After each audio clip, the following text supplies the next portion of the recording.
Assalamualaikum warahmatullahi wabarakatuh. Jumpa kembali di channel Catatan Sejarah. Kali ini saya akan kembali lagi menceritakan kisah misteri yang berjudul Takdir bagian yang kedua. Yuk, daripada kita lama-lama, langsung saja ke ceritanya. Tanah pertama. Sawah hijau membentang luas. Nampak beberapa petani sedang bekerja di sana. Sosok petani yang akan bekerja di teriknya siang itu mengingatkanku kepada bapak. Aku hanya bisa memandangnya hingga sosok itu menjauh dan menghilang karena kereta Logawa yang membawaku ke tanah tujuan bergerak dengan cepat. Yo, hati-hati ya, tetaplah rendah hati.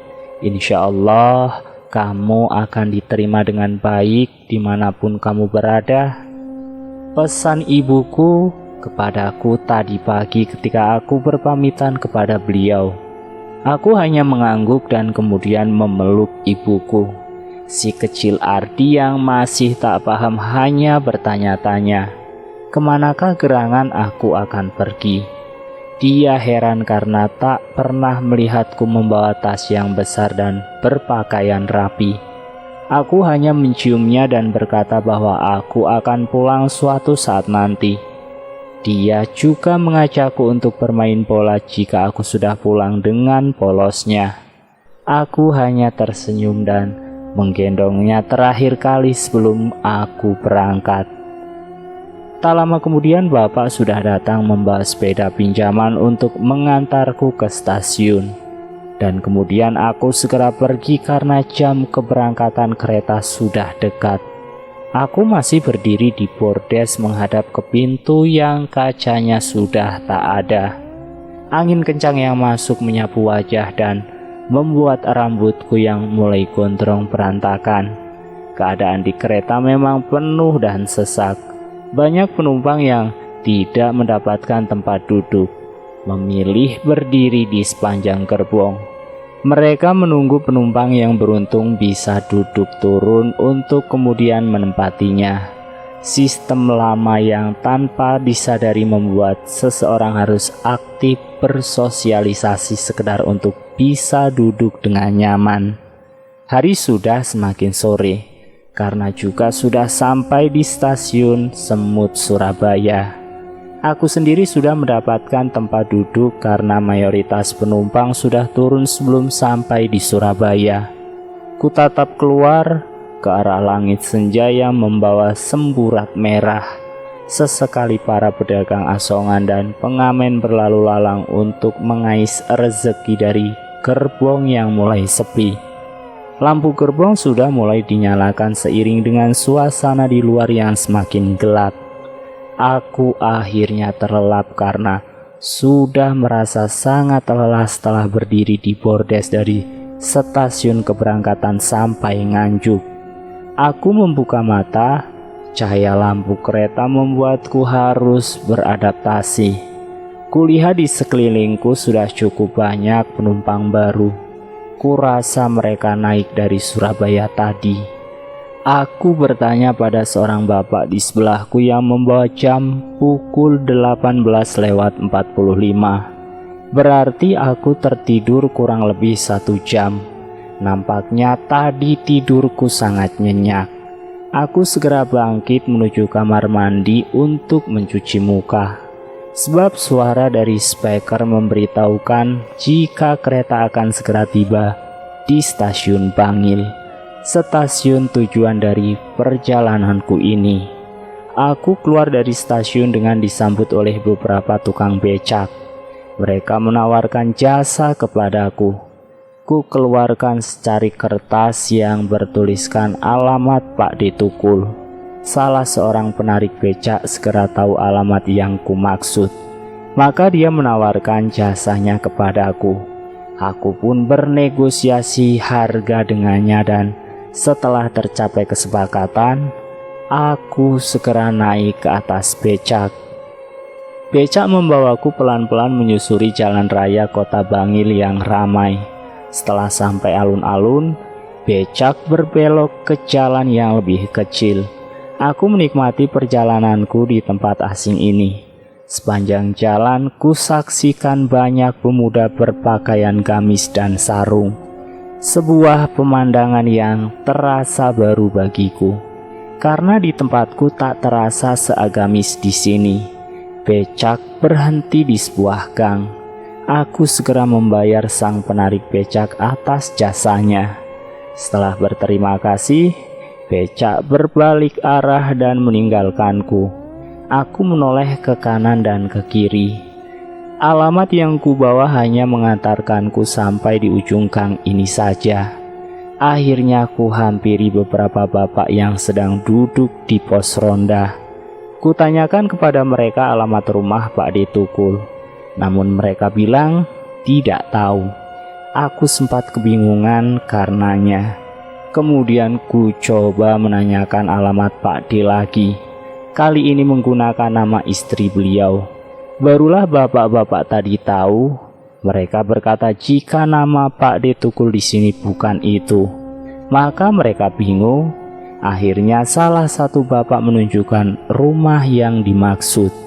Aku berterima kasih kepada beliau dan bergegas menuju ke sana. Aku mengetuk pintu dan mengucapkan salam. Assalamualaikum. Tak ada jawaban. Aku kembali mengetuk pintu itu. Assalamualaikum. Permisi. Tak lama terdengar langkah kaki dari dalam rumah. Setelah pintu terbuka, nampaklah wajah Abdur, putra tunggal Pak D Tukul yang masih berusia 4 tahun. Ya, ada Mas Tio. Abdur memanggil Pak D. Abdur memang sudah mengenalku karena pada beberapa kesempatan dibawa mudik oleh Pak D. Pak D memang menikah di usia yang sangat matang, yaitu 40 tahun tepatnya. Maka tak heran putranya masih kecil walau beliau adalah kakak dari ibuku. Tak lama dari dalam, Pak D Tukul yang saat ini bertubuh tambun berlari tergopoh-gopoh. Welah yuk, kenapa nggak ngabari? Tahu begini kan tak jemput, kata Pak D-ku. Aku lupa nyatet nomor HP Pak D tadi pagi. Hehe, jawabku. Lah barusan naik apa sampai sini? Tanya Pak D. Naik becak D, tapi cuma sampai ujung gang doang. Kesininya tanya orang. Ya wis, sini masuk dulu leh. Aku kemudian masuk dan disambut oleh Bu Deat, istri Pak D Tukul. Bu Deat menyuruhku untuk membersihkan badan dan segera makan. Aku mengiyakan ajakannya. Aku melangkah menuju kamar mandi. Rumah Pak D ini rumah model lama pada bagian depannya dan semi permanen pada bagian belakang. Suasana di rumah bagian depan dan belakang terasa sangat berbeda. Ada hawa dingin aneh di rumah bagian belakang. Mungkin hanya perasaanku saja, karena sudah penat dan lelah. Aku segera mandi di kamar mandi yang terletak di pojok. Air dingin yang kuguyurkan ke badan membawa rasa dingin yang lantas membuat kembali merasa segar. Dan kembali aku merasakan hawa dingin yang aneh. Nampaknya perasaanku tidak salah. Ada yang berbeda dari ruangan belakang ini. Namun aku tak menghiraukannya lebih lanjut dan segera menyelesaikan mandiku. Pak D menerimaku dengan baik dan menyuruhku tinggal bersama beliau selagi aku mencari pekerjaan. Aku berterima kasih atas kebaikan beliau. Namun Pak D hanya mengabaikan itu karena menganggap aku seperti putranya sendiri. Karena sudah terbiasa tinggal bersama semenjak kecil di Kalimantan dulu. Di rumah Pak D, selain ditinggali oleh Bu Deat dan Abdur, ada juga Bu Deros yang tak lain adalah kakak kandung Bu Deat. Saat ini Bu Deros sedang berada di kediaman putranya di kota lain. Jadi aku belum tahu seperti apakah beliau ini. Dan satu lagi penghuninya adalah Mas Eros, keponakan Bude At yang semenjak kecil dirawat oleh beliau. Merekalah yang akan menjadi keluarga baruku selama ini. 2 hari sudah aku berada di Pangil. Aku harus sedikit beradaptasi dengan cuaca di siang hari karena rasanya lebih panas daripada di rumah. Bude At dan Mas Eros juga baik kepadaku, sehingga aku bisa menyimpulkan jika aku betah di sini. Terlebih semalam saat Bude Ros pulang, dia nampak ramah kepadaku sebagai anggota keluarga baru di rumah. Namun kejadian pagi itu mengubah semua persepsiku 180 derajat. Pagi itu aku baru saja selesai menulis surat lamaran kerja. Surat tersebut akan kubawa ke kantor pos segera setelah aku mandi dan sarapan. Pak D Tukul sebelum berangkat kerja sudah menyuruhku untuk sarapan bersama. Namun kutolak karena aku sedang menyelesaikan surat lamaran kerja. Pak D dan Bude At adalah karyawan pabrik yang setiap harinya pergi kerja sebelum pukul 7 WIB. Sehingga urusan rumah tangga yang mengerjakan adalah Bude Ros. Setelah selesai mandi, aku mengambil piring di rak dan menuju meja makan. Bude Ros sedang mencuci pakaian di kamar mandi yang berdekatan dengan ruang makan. Saat aku akan mengambil nasi, tiba-tiba terdengar celetukan dari kamar mandi. Enaknya pagi-pagi nggak ngapa-ngapain langsung makan. Dek, hatiku langsung tersinggung mendengar kata-kata itu. Aku sempat tak percaya jika Bude Ros akan mengatakan hal tersebut, karena dari semalam dia terlihat baik. Kenapa Bude? Aku bertanya kepada Bude Ros. Barangkali aku salah dengar. Lah yo, enak orang numpang, nggak ngapa-ngapain, pagi-pagi udah tinggal makan. Ulangnya sambil melirik sinis ke arahku. Aku langsung kehilangan selera makan karena kata-katanya. Piring langsung ku kembalikan ke rak dan membatalkan niatku untuk makan. Hatiku terasa panas oleh kata-katanya. Namun aku tak mampu membantah karena kata-katanya juga tidak salah. Dari bangun subuh tadi, aku memang tidak melakukan apapun. Setelah matahari keluar, barulah aku membuat surat lamaran kerja. Aku mengambil surat lamaran yang sudah masuk dalam amplop coklat besar. Kemudian aku bergegas keluar untuk menuju ke kantor pos dengan harapan emosi di hatiku bisa mereda dengan sendirinya. Cuaca sudah agak siang. Di kantor pos tadi aku sempat melihat jam sebelum pulang. Pukul 10:20. Aku berjalan kembali menuju rumah Pak D Tukul. Kupikir kejadian tadi pagi itu hanya karena suasana hati Bude Ros sedang tidak baik. Aku berusaha berdamai dengan hatiku yang tersinggung. Setibanya di rumah, Abdur sudah pulang dari sekolahnya di playgroup. Dia mengajakku bermain. Maka aku iakan karena aku teringat Ardi di rumah. Kami bermain hingga adzan duhur berkumandang. Bude Ros menyuruh Abdur untuk makan dilanjutkan tidur siang karena akan mengaji pada sore harinya. Abdur bergegas menuju ruang makan dan makan bersama Bude Ros. Aku sempat menengok kepada mereka, namun Bude Ros juga tidak menawariku. Akhirnya aku hanya duduk di ruang depan dengan perut yang lapar. Sorenya Pak D Tukul pulang kerja. Beliau membawa 3 bungkus bakso. Diberikannya kepadaku 1 dan yang 2 diberikan kepada Abdur yang kegirangan. Aku segera menuju ke belakang untuk mengambil mangkuk. Sempat kulihat Bude Ros yang berada di dalam kamarnya melirik kepadaku dengan tatapan tak mengenakan. Aku berusaha mengacuhkan dan kemudian menikmati baksoku dengan lahap karena perutku terakhir terisi makanan adalah semalam. Pak D Tukul yang melihatku makan dengan lahap menyuruhku untuk menambah dengan nasi agar aku kenyang. Aku hanya mengiyakan. Sebenarnya aku memang ingin menambah nasi. Namun aku malas jika harus melewati kamar Bude Ros. Aku tak ingin ada masalah baru antara aku dengan dia. Walau sebenarnya aku merasa tidak berbuat salah. Setelah hari itu, perkataan Bude Ros kepadaku semakin tajam dan tidak mengenakan.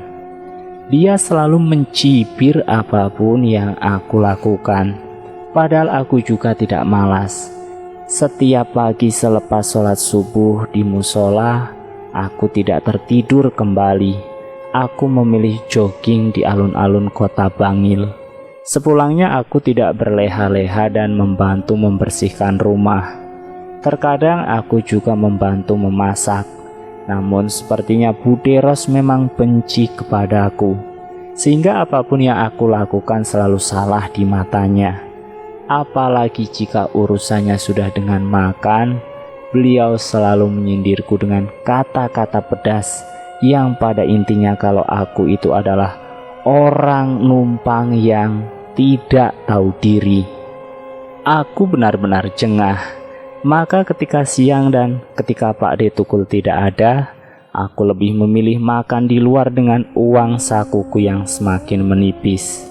Anehnya ketika Pak D Tukul dan Bude A di rumah, Bude Ros tidak pernah mempermasalahkan apapun. Ketika aku makan bersama-sama, tidak ada cibiran dari mulutnya. Hanya saja dia tetap memandangku dengan tatapan mata sinis. Aku tak habis pikir, sebenarnya apakah gerangan salahku ini? Hingga suatu hari, aku benar-benar kehabisan uang saku. Uang saku yang kumiliki tinggal Rp15.000. Aku bingung karena tak juga mendapatkan panggilan kerja. Terlebih Bude Ros semakin sering mencibirku. Bahkan ketika aku sedang menuliskan lamaran kerja, dia berkata, "Apaan? Katanya pinter, sekolahnya berprestasi, tapi ngelamar kerja nggak dipanggil-panggil." Aku hanya menjawab pelan, namanya juga belum rezeki Bude. Ya semoga bisa lekas dapat pekerjaan lah, biar nggak ngerepotin terus. Bude Ros hanya mengacuhkan dan kembali masuk ke dalam kamarnya. Aku kembali berusaha bersabar dan hanya bisa mengelus dada. Mungkin jika yang berkata laki-laki akan kuajak berkelahi.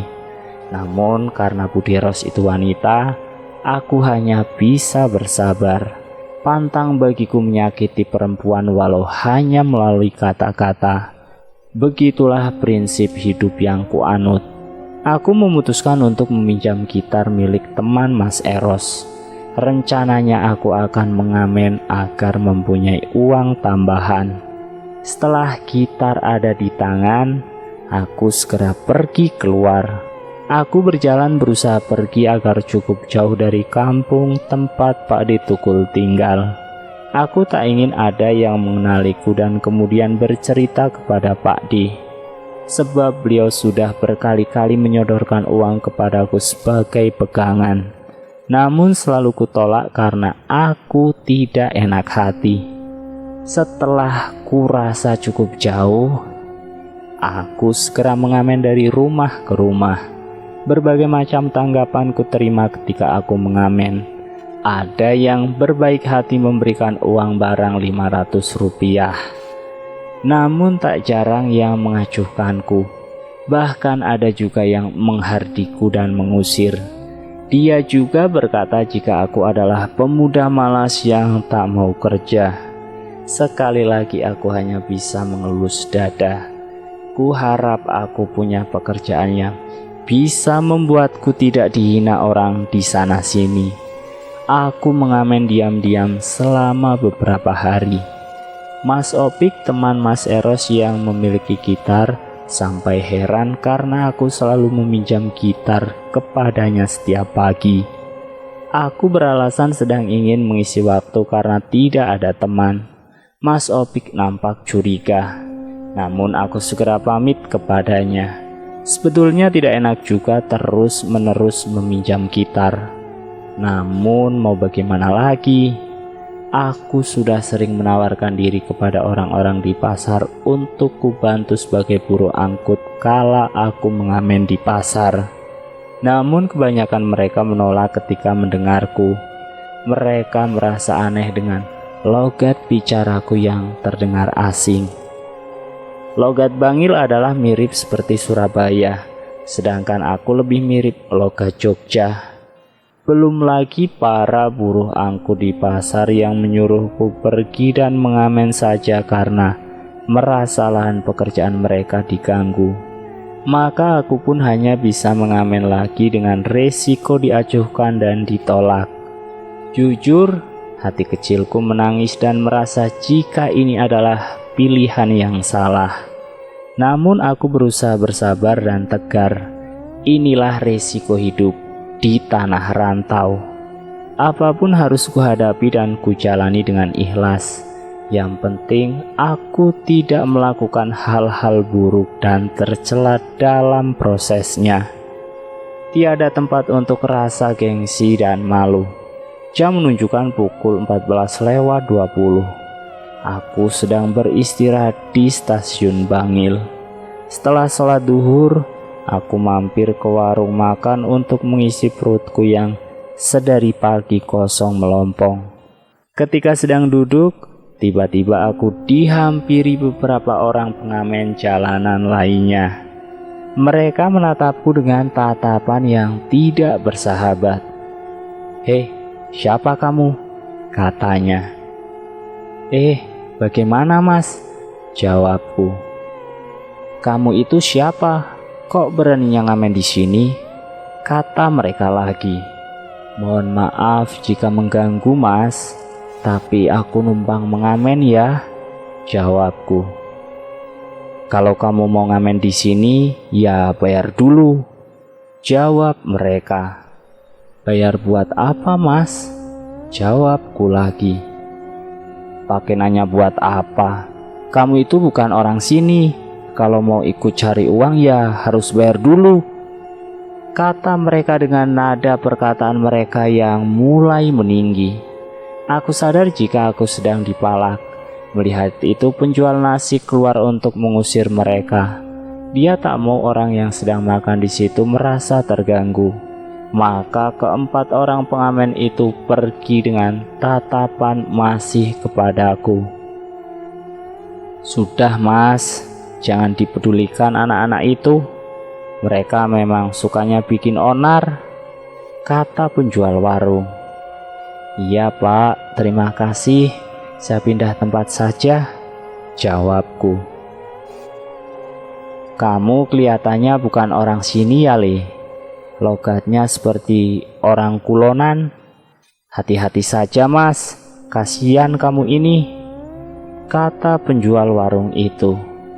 "Iya pak, terima kasih." Aku akhirnya membayar makananku dan kemudian melanjutkan pergi karena tidak mau berurusan dengan para pengamen tadi. Namun ternyata para pengamen tadi membuntutiku. Mereka menghentikanku di dalam sebuah gang sempit dan sepi. "Hei, bayar dulu kalau mau ngamen di sini," kata mereka. "Maaf mas, kok aku harus bayar itu? Bayar apaan? Kalau nggak jelas, aku nggak mau bayar," jawabku. "Dasar, ngomong terus." Salah satu dari mereka lalu berusaha merebut gitar Mas Opik. Dengan refleks aku mempertahankannya. Aku tidak ingin gitar itu rusak. Melihat aku mempertahankan gitar dan melawan, seorang lagi berusaha memukul wajahku. Merasa terancam, refleks aku segera menendang kemaluan anak yang menarik gitar Mas Opik. Dia langsung jatuh terduduk sambil memegangi selangkangannya dan mengumpat-umpat. Gitar berhasil kurebut kembali dan aku menghindari pukulan anak kedua. Pukulannya hanya menembus angin dan tubuhnya limbung. Aku menyepak kaki yang anak itu gunakan untuk melangkah. Sepakanku membuatnya jatuh tersungkur. Kedua temannya yang lain segera meletakkan alat musik mereka dan berusaha menyerangku. Satu mengepal bersiap melayangkan bogem terbaiknya, sedangkan yang satu kulihat mengambil pecahan paving berukuran besar. Waduh, bahaya nih, bisa-bisa aku celaka kalau sembarangan, pikirku. Aku segera mengalungkan gitar Mas Opi ke pundak dan memasang kuda-kuda silat. Sebelum tiga anak tadi menyerangku dengan pukulannya, aku mendahului maju dan menyambutnya dengan tendangan depan yang kuarahkan ke dagu. Dia membatalkan pukulannya dan melompat mundur.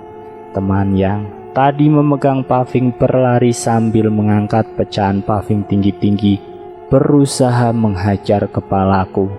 Aku memperkuat kuda-kuda dan membentaknya keras-keras. Hah? Bentakanku menghentikan gerakannya sesaat. Dia nampak kaget karena aku tiba-tiba berteriak. Tujuanku berteriak adalah untuk mengagetkannya, sebab dia membawa paving dari batu yang berbahaya. Dan aku juga berniat menarik perhatian orang-orang melalui teriakanku tadi. Ayo maju, ayo, aku tidak takut. Aku kembali berteriak sekuat tenaga. Dan benar, beberapa warga, pengemudi ojek dan juga pedagang kaki lima nampak melihat kami dari ujung gang. Ayo ndang maju, kalau mau merampok jangan tanggung-tanggung. Sekali lagi aku berteriak untuk mendapatkan atensi penuh dari warga. Benar saja, para warga itu segera mendatangi kami dengan berteriak-teriak. Aku yakin aku akan dibela oleh mereka karena aku tidak bersalah. Terlebih lagi, para pemalak tadi bertato, bertindik, dan berwajah seram, berbanding terbalik denganku yang berpakaian normal dan bersih dari tindik dan tato. Ini menimbulkan kesan jika aku adalah korban dan mereka pelaku. Anak yang tadi mengangkat paving segera melemparkannya. Mereka bergegas mengambil alat musik yang tadi mereka letakkan dan kabur. Mereka sempat mengumpat dan meludah ke arahku ketika berusaha menghindari warga. Aku hanya menghindar dan menyepak langkah kaki pemalak yang berlari paling belakang. Dia limbung dan terjatuh, namun kembali berdiri sambil mengumpat kepadaku dan kabur mengejar teman-temannya. Kemudian para warga sampai ke tempatku dan menanyakan ada apa. Aku hanya menjawab, jika tadi aku dipalak dan hendak dikeroyok karena menolak menyerahkan uang. Mereka lalu memeriksaku apakah aku baik-baik saja. Aku hanya tersenyum karena memang aku tidak apa-apa. Namun ketika aku lihat gitar Mas Opik, ternyata salah satu tunersnya patah. Aku tak tahu kapan patahnya. Mungkin ketika terjadi tarik-menarik tadi. Setelah menjelaskan kepada warga, aku akhirnya berterima kasih dan berpamitan pulang dengan rasa bingung karena rusaknya gitar. Dan bersambung. Saya akhiri kisah ini sampai di sini dulu. Nanti saya akan lanjutkan pada bagian yang ketiga. Terima kasih sudah menonton video catatan sejarah. Jangan lupa tekan tombol like, share, dan komen. Tekan subscribe untuk mengikuti video kami selanjutnya ya. Wassalamualaikum warahmatullahi wabarakatuh.